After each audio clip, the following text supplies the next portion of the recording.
bahwa benar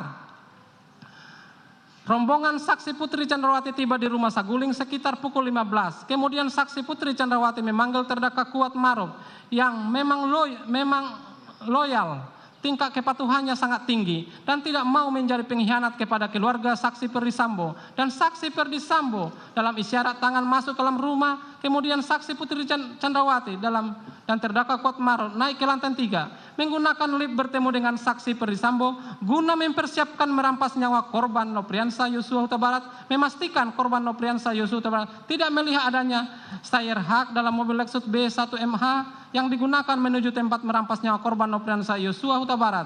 Maka saksi Putri Chandrawati memerintahkan saksi Richard Eliezer Lumio untuk mengamankan senjata stayer hak tersebut ke dalam lemari penyimpanan senjata di lantai 3 rumah Saguling yang merupakan lantai yang berisikan ruang privat keluarga saksi Perdi Sambo dan saksi Putri Chandrawati sebagaimana terlampir di dalam gambar, terlampir dalam tuntutan.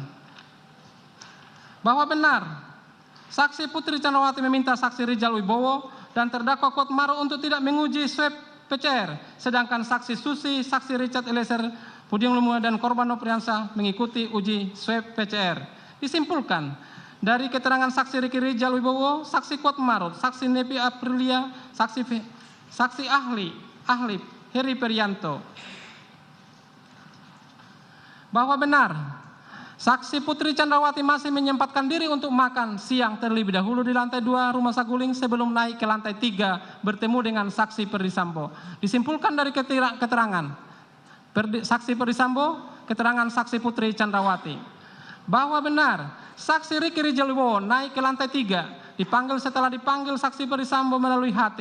Di lantai 3 tersebut saksi Riki Rijal Wibowo diminta untuk menembak korban Nopriansah Yosua Huta Barat oleh saksi Perdi Sambo. Namun saksi Riki Rijal Wibowo tidak kuat mentalnya menembak sehingga saksi Perdi Sambo memerintahkan saksi Riki Rijal Wibowo untuk memanggil saksi Richard Eliezer Pudium Lumiu pada saat itu sedang berada duduk di depan rumah Saguling. Saksi Riki Rijal Wibowo memberitahukan kepada saksi Richard Eliezer Pudium Lumiu bahwa ia dipanggil menghadap saksi Perdi Sambo di lantai 3. Saksi Riki Rijal Wibowo pun memerintahkan agar saksi Richard Eliezer Pudium Lumiu naik menggunakan lift menuju lantai 3. Ini disimpulkan dari keterangan saksi Perdi Sambo, saksi keterangan Putri Chandrawati, saksi Riki Rijal Wibowo, saksi Daden Mahtapul Haq, bahwa benar saksi Perdi Sambo memerintahkan saksi Richard Eliezer Pudium Lumiu untuk menembak Nopriansah Yosua Huta Barat di lokasi Duren 3. Saksi Richard Eliezer Pudium Lumiu menjawab dengan siap perintah saksi Perdi Sambo. Kemudian diberitahukan skenario tembak-menembak di rumah Duren 3 yang bermula dari saksi Putri Chandrawati yang dilecehkan oleh korban Nopriansah Yosua Huta Barat.